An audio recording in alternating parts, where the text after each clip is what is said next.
Good evening, everyone. Welcome, everyone, to I should say, our second first Sunday of the year, right? January, we had our kickoff for 2026, our 20 by 26. That's our goal, one of our goals for resilient health communities for this year. And today, our second first Sunday, we're going to focus on why brain health is better achieved in community and not in isolation, right? So we'll focus on brain health, why brain health is really social. It is not private, but I should say it's better achieved in community, right? So we're going to talk about that today.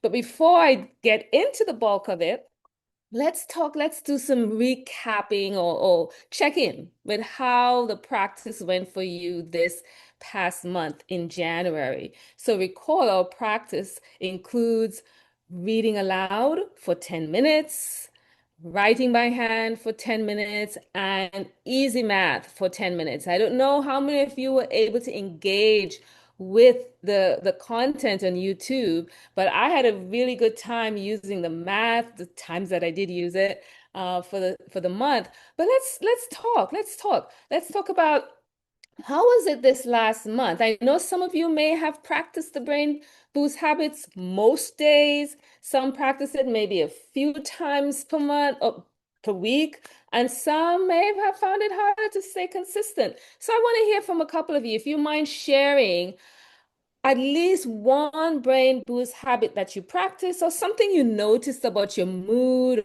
or focus or energy when you practice. Anyone, just raise your digital hand and share with us. I see Annette. Annette, can you go ahead? Tell us what was Yes. it like for you this week? Well, during the month of January, I didn't do it every day, but I'm a writer, so as I'm writing, I'm writing things that are important to me, writing things that I can remember, writing scriptures, and so that helped me a lot. And then also just focusing on intentionally being listening, listening to what people say, not drawing conclusions until I get a clear understanding of what they have said. If there's something I need to do, or if I didn't totally hear them completely, then I'll ask if they would just repeat. So it's helped me a lot. Like I said, I didn't do it every day, but at least twice a week. Um, I tried to practice what we covered last month. Okay, Annette, thank you. I like that, you talked about listening, and that really connects with what we're talking about today. When you talk about the brain health is social, that we are Mhm. social beings and how we benefit from that. Well, one of the things of good social skills is being able to listen, right? And that helps to build better relationships and helps us to really integrate better into our communities. Okay, who else would like to share with us today on the brain health tools that you may have practiced over the month and anything you've noticed about your mood or focus or energy as you practice these tools? Anyone?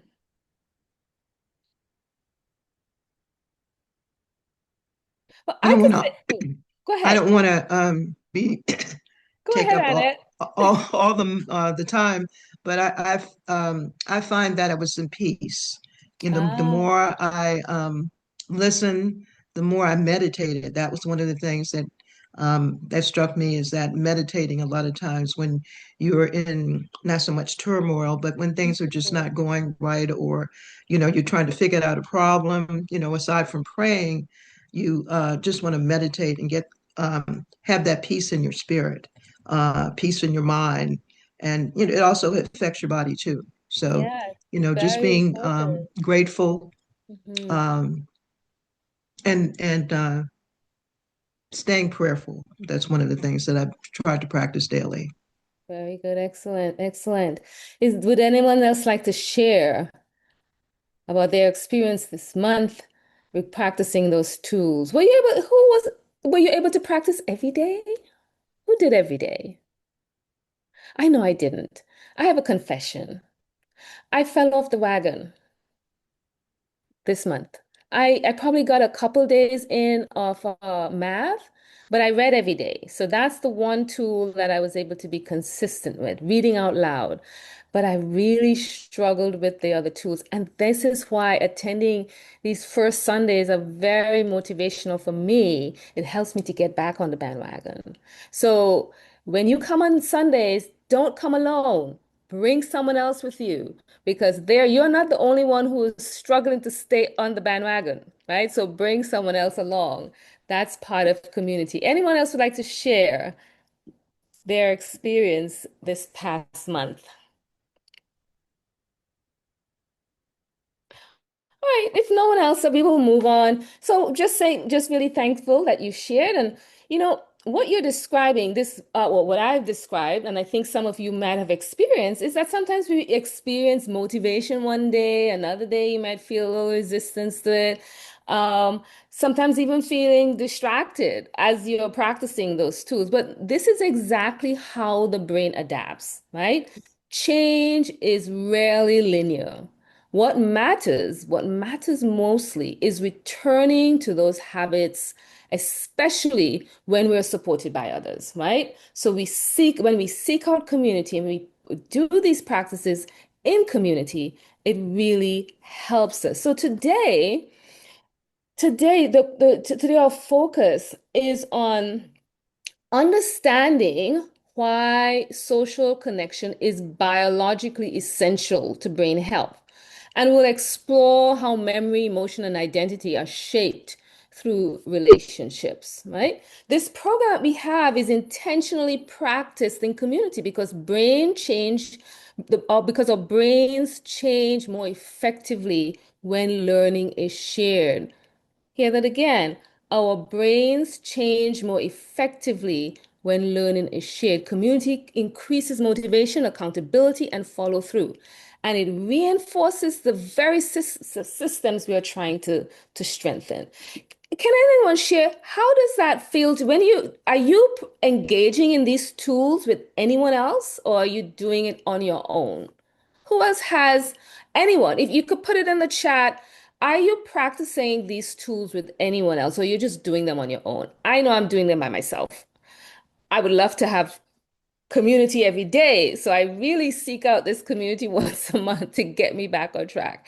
Does anyone practice in community? Are you calling anyone to say, hey, did you do your brain health tools today? Did you practice today? Anyone?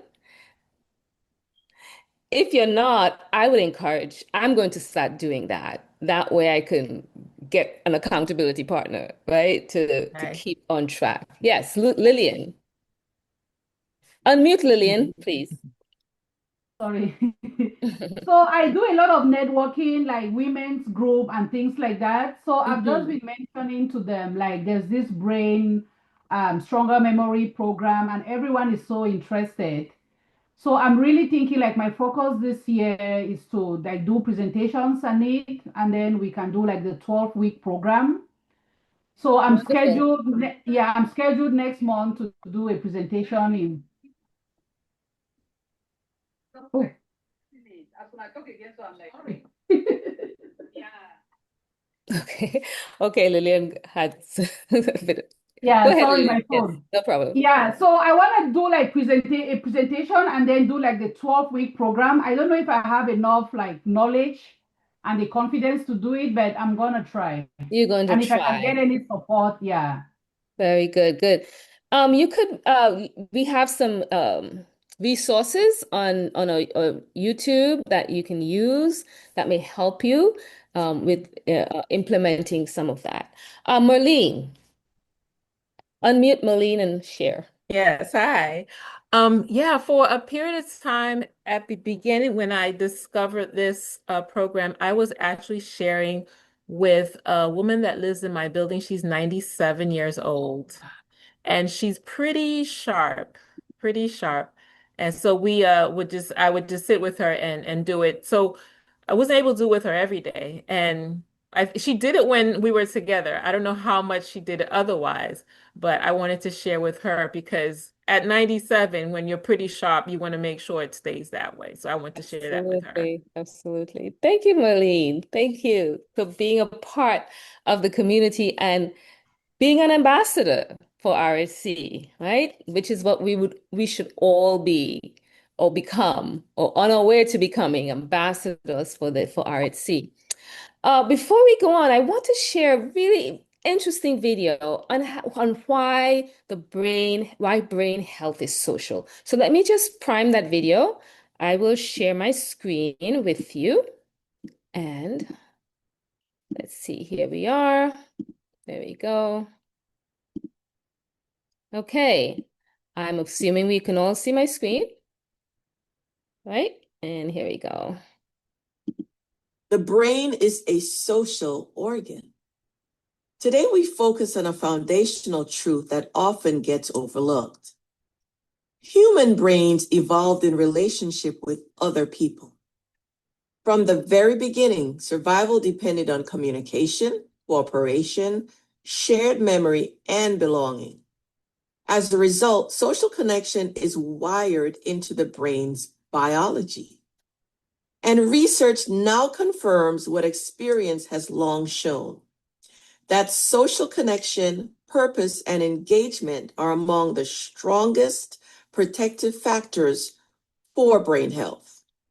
Conversely, chronic loneliness and social isolation are associated with the following: faster cognitive decline, increased risk of depression and anxiety, higher rates of chronic illness, and increased mortality risk.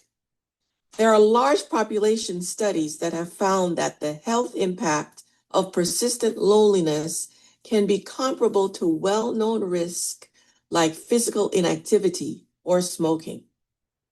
This means social connection is not an extra, it's essential for the brain. When we interact with others through conversation, shared activity, or emotional connection, the brain activates multiple systems at once, such as our language networks, which support speaking and listening, attention systems that help us stay alert and responsive, and memory networks that retrieve shared experiences. Even emotion processing systems that reward tone, facial expression, and intent. Also, are reward pathways that release neurotransmitters such as dopamine and oxytocin. And these chemicals play a very important role in reducing stress, improving mood, supporting learning and memory, and strengthening motivation and engagement. Social interaction also challenges the brain to shift perspective, interpret nuance, respond flexibly in real time. All of these processes support cognitive reserve. That's the brain's ability to adapt and compensate over time. Importantly, the brain does not require large social networks to benefit. I'll say that again.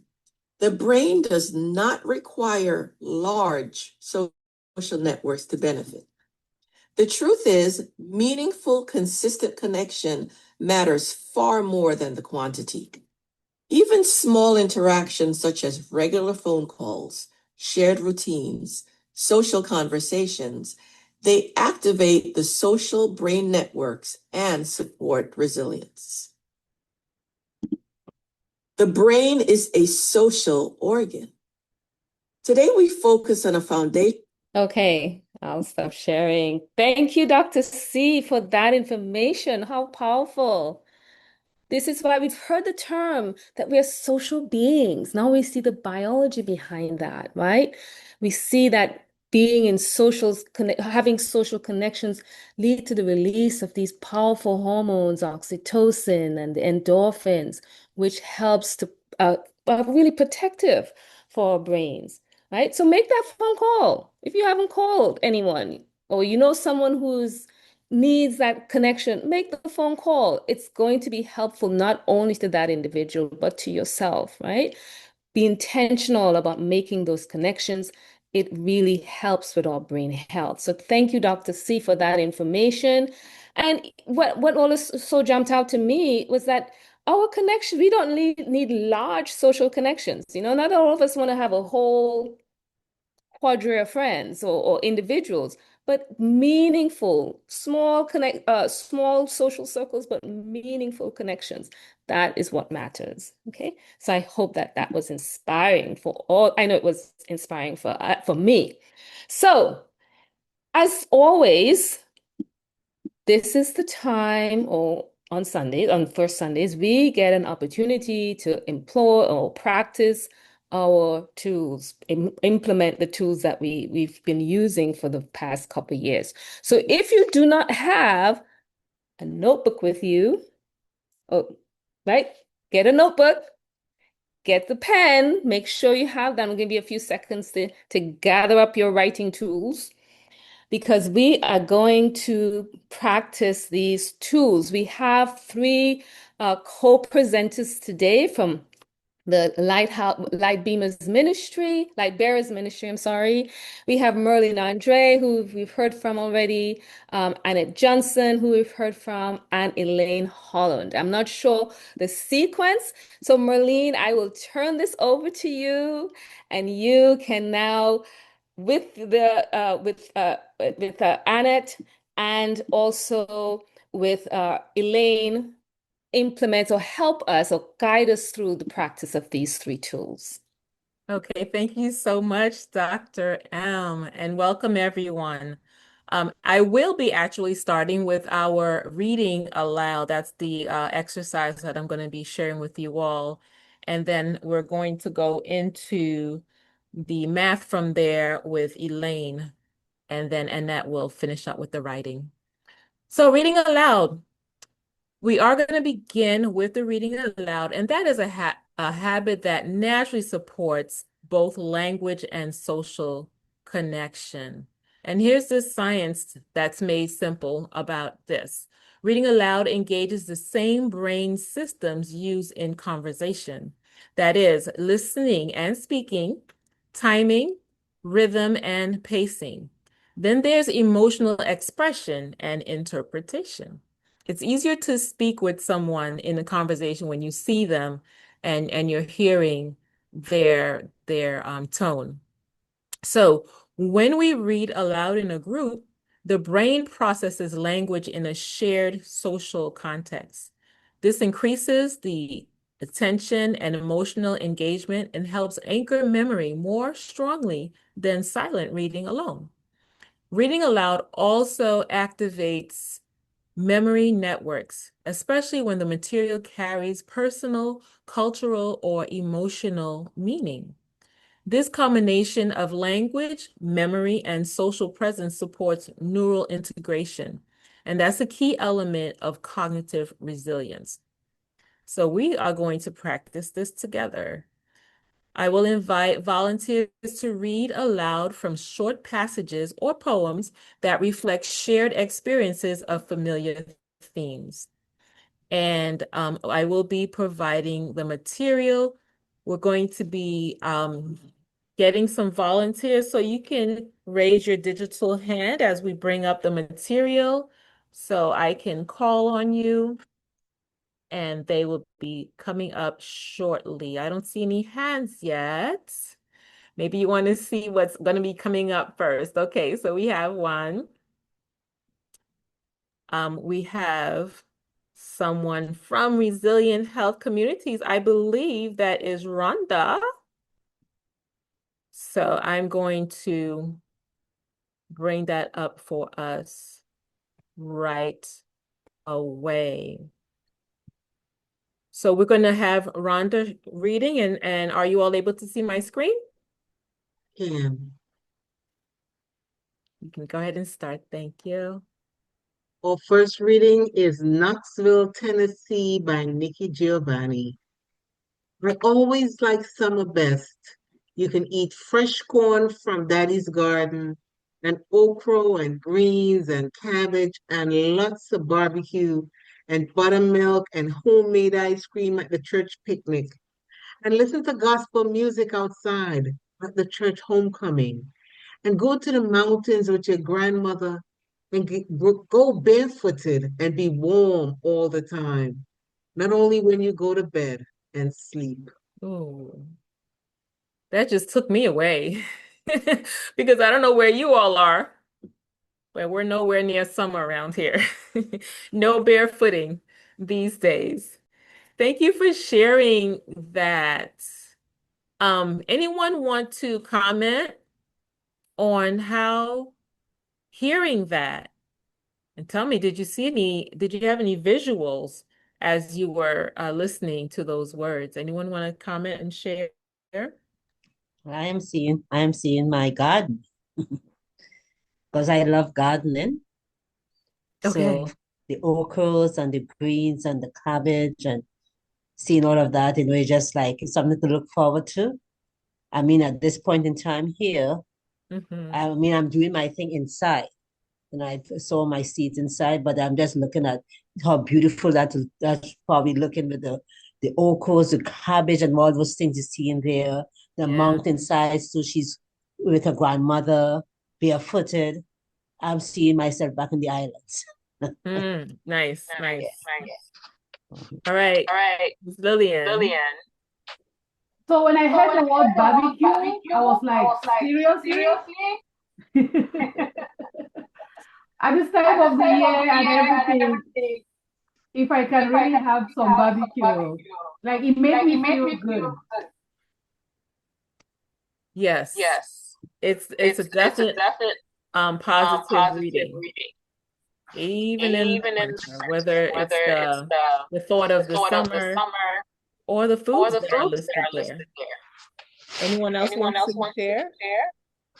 Before, there's an echo. I'm not sure why. On all the audio, I'm hearing myself. Okay, maybe. Okay, stop now. Okay, go ahead. All right. Is it gone totally? Okay, good, good. Did anyone else want to share before we go to the next one?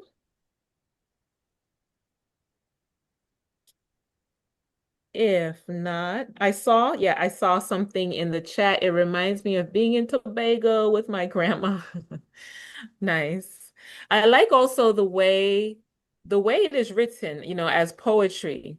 It had kind of a rhythm to it. And that's part of enjoying it. Okay. So get ready to volunteer. A next person, we have our next reading. And we'll probably have one more after this as well. Anyone volunteering for Oh Me, Oh Life? It's open to anyone and everyone. I can I'll read. volunteer. Oh, Oh. okay. Okay. Oh Me, Oh Life by Walt Whitman. Oh me, oh life, of the questions these of the questions of these recurring, of the endless trains of the faithless, of cities filled with the foolish, of myself forever reproaching myself, for who more foolish than I, and who more faithless? Of eyes that vainly crave the light, of the object's mean, of the struggle ever renewed, of the poor results of all, of the plodding and sordid crowds I see around me, of the empty and useless years of the rest, with the rest me intertwined. The question, O me, so sad, recurring, what good among these, O me, O life? The answer, that you are here, that life exists an identity, that the powerful play goes on, and you may contribute a verse. Thank you, Miss Annette. Now, if I don't know if anyone is like me, but I feel like I would need to read this maybe 2 or 3 times to really Yeah, get it. yeah. But who wants to share a thought or impression from the reading? What is the gist that you can pick up so far? I think he's saying I think he's questioning whether life for him is has any meaning, What are the things that I'm doing? Are these foolish things? Or am I? He doesn't um, directly say it thinking, but I think you can see, you can abstract from his thoughts. These are things that he's been questioning about himself. At least that's the way I see it. Okay, okay. And I just noticed answer. So there's an answer. He has all the questions at the top, and then there's an answer Mhm. that he gives at the end. Anything else strike anyone? Anyone can relate to what he is sharing? I I actually think, thought of Solomon, Solomon's writing on the vanity of Okay. life. Mhm. Yeah, that came to mind. Hmm. Who knows? That could have been Walt Whitman's in motivation to write this. Pamela, you were going to. yeah, I was saying that to me, it looked too like, in life, life is a journey, and we have, as you say, endless trains of faith. You go through ups and downs, you go through life. Because at the end, he said here, the answer, life exists and the identity, what we contribute to life. So to your own life, because as he's talking about, oh, me, how foolish.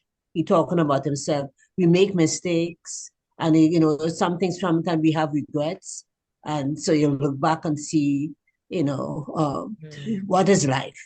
And as the lady rightly say, like Solomon, he say, all is vanity, So he said, oh, so sad, recurring, because sometimes we make same mistakes, or we're not learning from the mistakes that we make.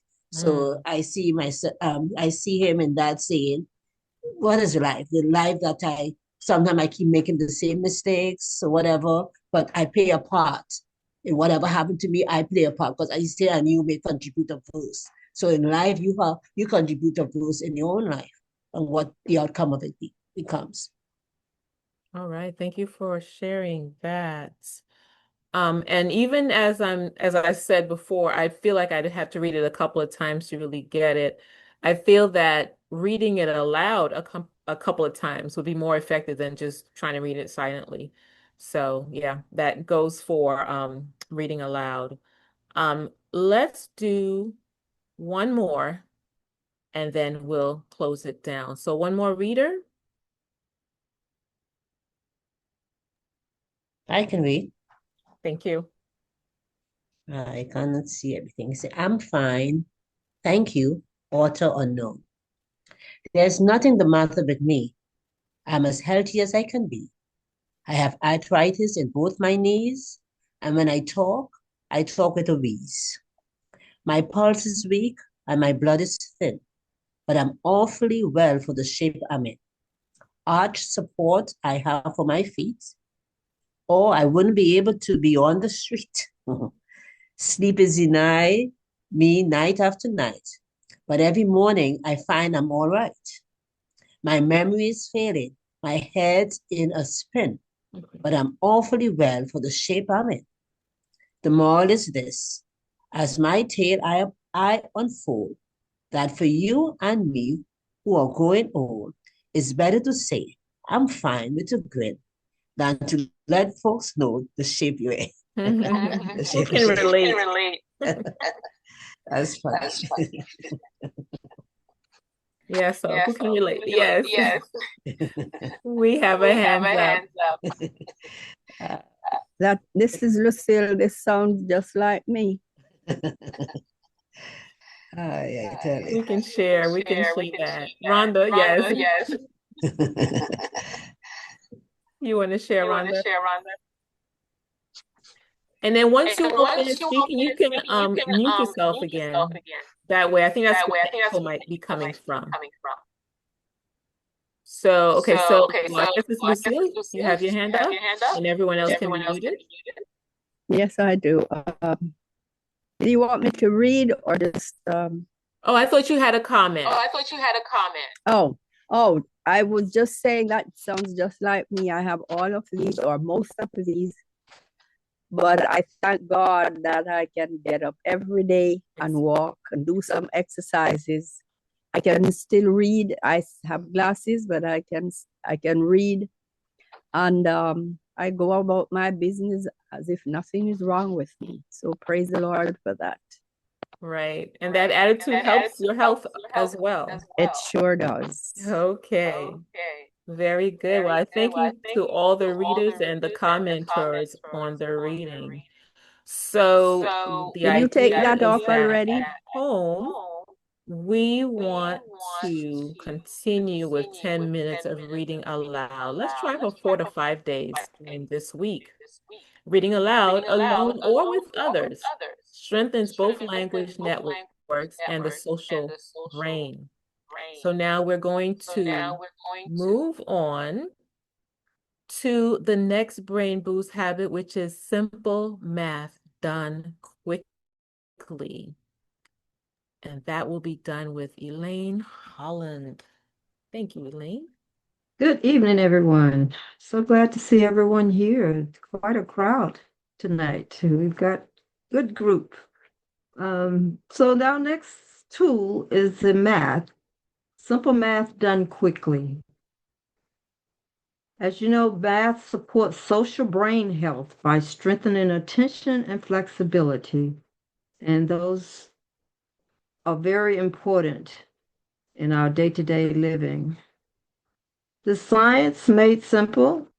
The social interaction requires the brain to sustain attention, shift focus, respond in real time, and recover from distractions.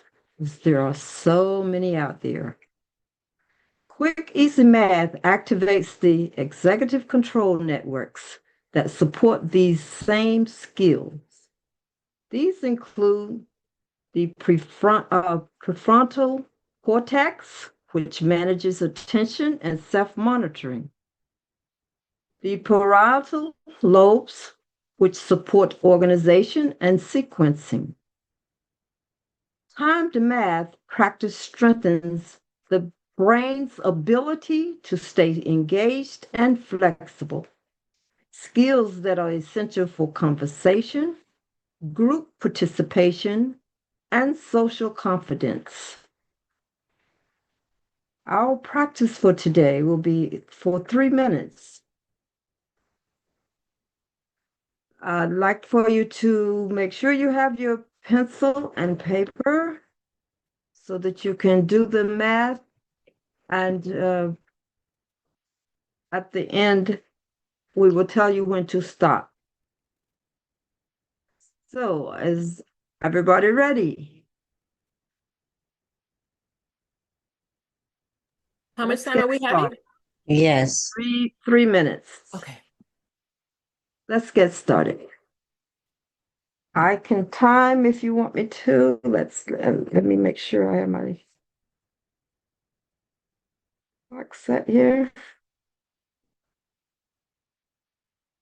Okay, are we ready? Wait, can I say one thing? If you're finished with a slide, you could try moving in another direction. So if you go from left to right, then you can try from top to bottom. If you finish with a slide and the slide hasn't passed on or moved on. Okay, yes, can great repeat it. idea. Okay. Right, Thank because you. the slides are going to keep going. For those who haven't done it before, they're going to keep moving. All right, so we're ready? Let's get started, yes.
Okay, how did everybody do? That was invigorating. Very good. That was Okay, very fast movement. that did seem a little You faster than I'm used to moved going. very quickly. So we're working steadily, that just flowing through the problems. And the goal was to steady the effort, not for perfection. So how did your focus feel? You steady, distracted, or improving? Improved. Anyone? Improving for me, improving. Great. Super, super, super. Okay, excellent work. Okay, at home, aim for 10 minutes of simple math and do it for like 4 to 5 days this week. That's a challenge for you. Now we're back to Merlene for our final brain boost habits. Can I just add, for those of you who are looking for some simple math exercises, go join our Resilient Health Communities platform on YouTube, our group on YouTube, or sign up, subscribe, and you will be alerted when we have these exercises available. They're math exercises on our YouTube channel. So join us if you're looking for math exercises. And I'm Wonderful, good subscribed. information. What happened? I'm subscribed, but for some reason I didn't get the alerts on the new math. Now I'm excited that there's some new math out there. So I Oh, will I don't know definitely be why. going there. Okay, okay, we'll look into that. All right. So it is actually on our third part. We're going to be moving into the writing exercise, and that will be shared with us by Miss Annette Johnson. Hello, everyone. I'm going to be doing the exercise writing by hand. Writing by hand plays a powerful role in social brain health because it connects memory, emotion, and identity. The science behind it, when we reflect on our past experiences, especially shared ones, the brain activates autobiographical memory networks, emotion processing systems, and meaning making pathways. These systems help to maintain a sense of continuity and belonging, both of which support well being and cognitive health. We're going to practice the power of 10. And for today's exercise, writing exercise, we're going to use the power of 10 by the Resilient Health Communities. When we list 10 things, the brain moves beyond automatic responses. As ideas become harder to generate, the brain stretches, reflects, and reframes, excuse me. That effort is what strengthens new neural connections. 10 things, if you would think about the good old days. Let me repeat, we're going to write 10 things that you miss about the good old days. This might include traditions, the way you connected with people, sounds, places, routines, or relationships. Now, as you move along the first few items, you may notice, excuse me, memories becoming more vivid or emotional. That depth of recall strengthens memory pathways and reinforces identity. And we're going to do this exercise for 5 minutes. Again, this is writing by hand. So think of these things without overthinking. So if you have your pen and pencil now, you can start and we'll end at 6:46. And it'll be time. Can someone tell me if you hear the music?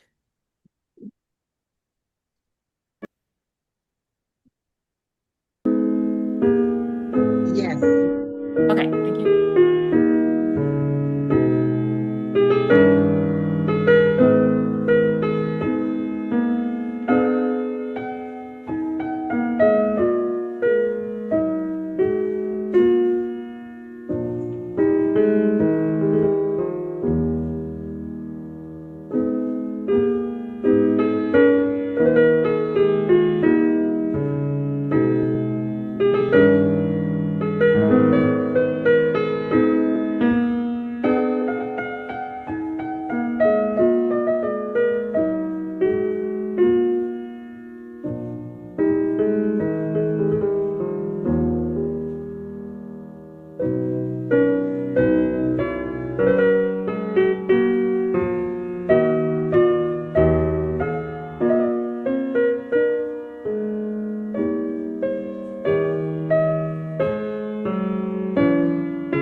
I'm going to ask everybody to stop. All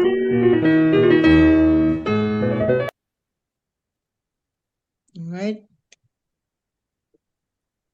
I'm going to ask one or two of the volunteers if they would share what they've written about the good old days.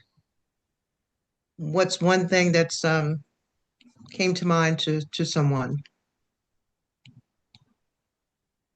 Because it's a writing activity, I started my sentences with I miss, and so on. But I won't do that. I'll just list the things like they were a list.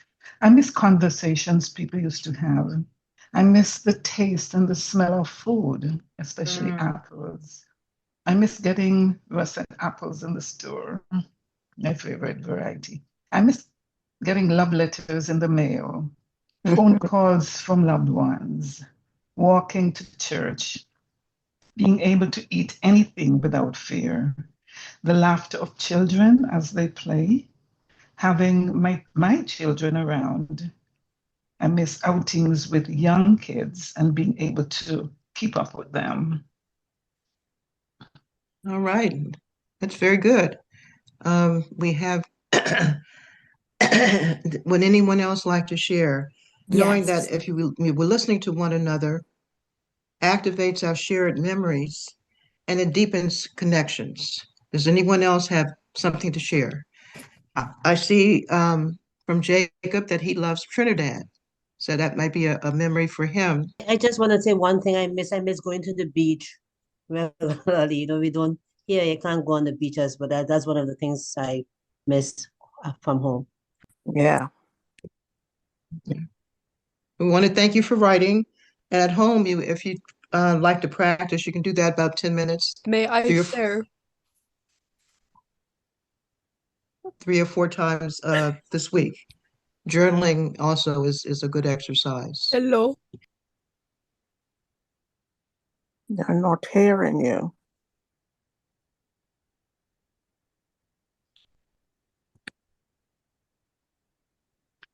Did someone say they were not hearing? I think we're being Zoom bombed. I think So, so. I was able to remove those two, yes. so we'll Yeah. just keep an eye, Yeah. one ear.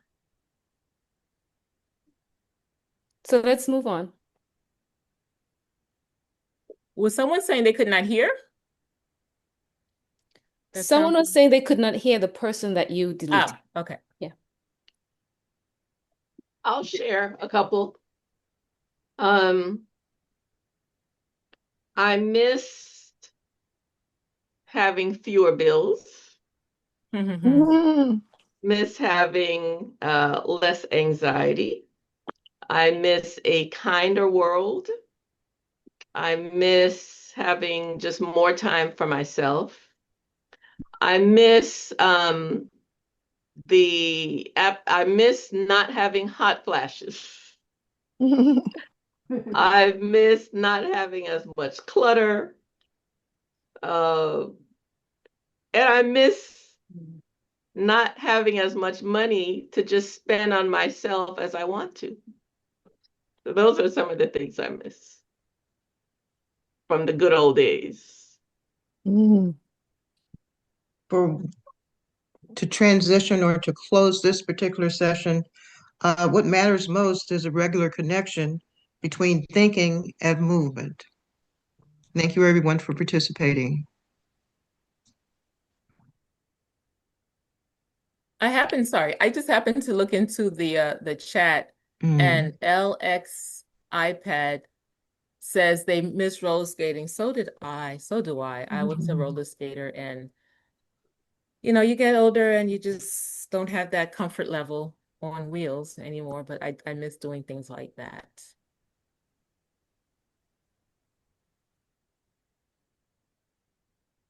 One of Can the I share things I something? miss, I would just one sec, one just a sec. Okay, go ahead, Lillian. You go ahead. So I miss the cameras that we used to have, that they would take the pictures. You wait for 2 weeks before you get it printed out, Yeah. and then you see, I don't know, we used to have that. Then I miss the lamps, the lamps that use kerosene. Like when the light goes off, you have your kerosene lamp and then you can use it. And I miss also the stove. Like we used to have this stove, it will use kerosene as well. You use it to cook, the scent, it gets into the food. And yeah, I miss all of that.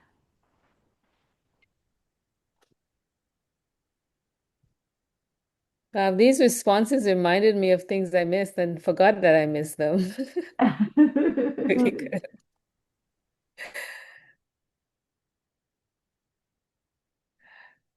Are you finished, Malene? Finish, yeah. Yes, I I'm think finished. if there are no other responses to the writing, and I like this exercise, just to reflect on the past, and things used to be more simple, I guess we can say that, and more private. I mean, technology is great, but a lot of times there's so much distractions, and yeah, but life is good. We thank God for everything that we do have and for the things of the past.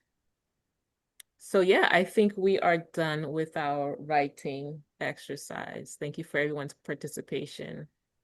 Oh, thank you, Malene. Thank you, and Annette. And who was the third person? I don't see the name here. That was Elaine Holler. Elaine. Thank you, Elaine. This was really good. I truly enjoyed this last exercise. I would say one of the couple of things I miss not having had experienced significant losses. I felt, in my earlier life, I did not experience that. And now that I have, I live differently. Not bad, but there's a certain element of anxiety and fear.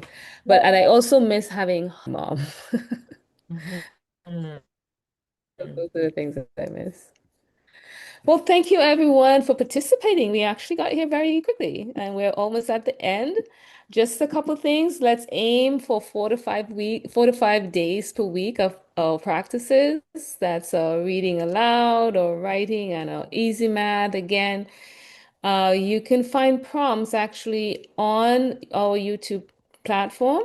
And Rhonda placed in the chat a link to a math playlist. So if you want to take a get that link and save that, so you can use that during the week to so you can have new math exercises to do during the week. So make sure you copy that.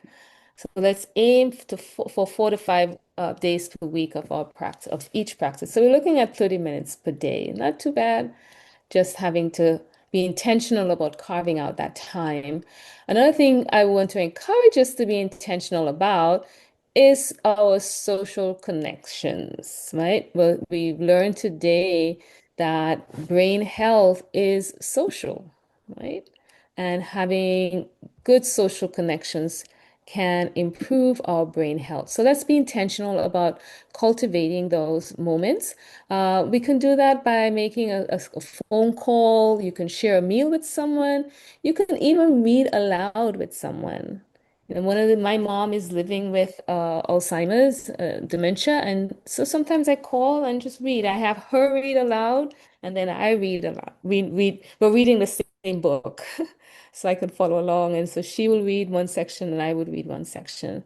And I see a difference um, when I engage her, when I participate with her on these tools. If I tell her to do them, she's not as engaged. But if I do them with her, it's a lot better. So this topic really reinforces how that social connection, how that really helps us and even motivates us. So read aloud with someone. You can write a note and send a note to someone. So let's do that and keep sharing what we've learned today, sharing your practices with others, and invite others to join our community so that they can benefit from what we're experiencing. And if there's nothing else, I don't know if Rhonda or Shaman has anything to add. We are done with 4 minutes ahead on 4 minutes before the schedule. I would like to do one thing, and that is share a few announcements. I wanted us to remember that this year we have an objective. We're going deeper. And instead of us hugging the information, we are intentionally on a path to creating 26 groups with 20 persons each. And doing all simple math, we know that is 520 lives we want to impact this year. And not just by sharing the information, but by putting people in community, because as we just were either hearing for the first time or being reminded that brain health is social. So that's our goal, 26 groups. So I'm so excited to share. You heard co-presenting today, Light Bearers Mission. They are group number one, off and running in 2026. Yay for Light Bearers. Next, Charter House in Silver Spring, Maryland is group number two. They started last week. Coming to Silver Spring, walking distance from my home, maybe group number three. They start March and will run through April with a 6-week boot camp. Here's why I put a question mark on number three. I'm in Tobago right now, and there's strong interest And maybe before March, group number 3 actually starts here in Tobago. So I'm excited about that. You can have all the goals in the world. If we don't make ourselves the ambassadors that take this information back to our communities, we're nowhere with the goals. So kudos to those of you who have stepped up and done an amazing job. Light Bearers Mission, they're living their name because they have been the light bearers in 2026. So I want to say a special kudos to them for getting started so powerfully. And for anybody else in the community, don't be intimidated. I heard Lillian. Lillian's an amazing woman. She's in Canada. And Lillian, we are here to help you in any way we can. None of us are experts. We are becoming and evolving as brain health ambassadors who are taking simple tools back to our communities. Because most of us on here have African ancestry, and with that ancestry, know that we have higher risks for dementia. So we share and we grow together.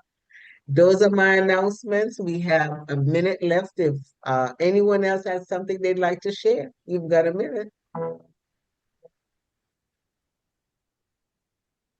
Well, just want to say that everyone is invited to join us next Sunday for our brain health session that continues out the 10-week brain health.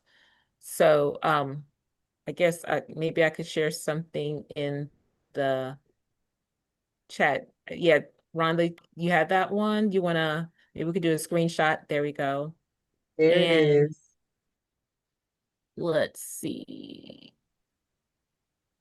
Yep, so I guess you can grab the meeting ID and the QR code actually goes to that as well. But so you don't want to do that now because that'll take you to another session. So everyone is welcome and thank you all for coming out today. It's been great. Thank you, everyone, and have a great week and great rest of the month. Thank you. Thank you. Blessings, Bye. everyone.